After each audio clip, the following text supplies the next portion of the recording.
Ny fahasivy amby roapolo sy ny fahatelopolon'ny volana izao no anatanterahana ilay tsena paritra fanohitra andehan'ny fahatelo any amin'ny faritra Itasy Bonglava koatra ny fanindraindrany ny mahakanto ny faritra sy ny vokatra eo an-toerana izao no natao dia mba ampirisihana ireo mpandraraha ara-toe-karena ampiasa vola any anivandreo faritra izao.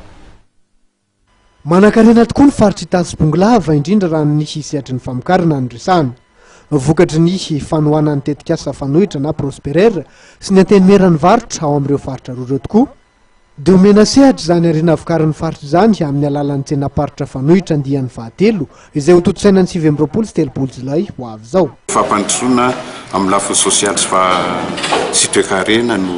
tena tanjona amin'io ary isorana lehiben'ny prosperaire sana aminay tao amin'ny faritra Itasy nanomboka tamin'ny 2009 nefa niara niasa taminy amin'izao fotoana izao mitatra ny Bonglava ilay izy amin'ny fampandrosoana ny faritra Itasy sy ny moyenne ouest mihitsy amin'izao fotoana izao zava-dehibe ho an'ny faritra iny dia izany fiaraha-miasa amin'ny prosperaire izany isoranay fa ny zava-misy amin'ny 2015 dia hisitaka ny amin'izay ny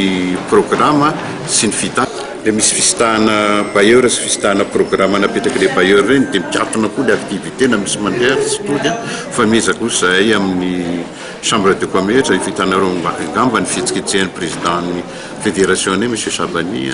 matetika amin'ny any Amanjery izay efa mihetsika aty amin'ny faritra ny Océanie Indien ny Afrika ngamba hiditra any Europa mba hitohizana nampiana ilay zanaka reo zany ny chambre de commerce manerana Madagasikara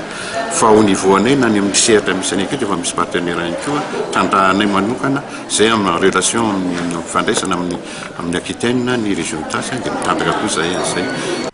Isan'ny mampiavaka ny faritra Itasy Bonglava ny famokarana dipoavatra mena na baie rose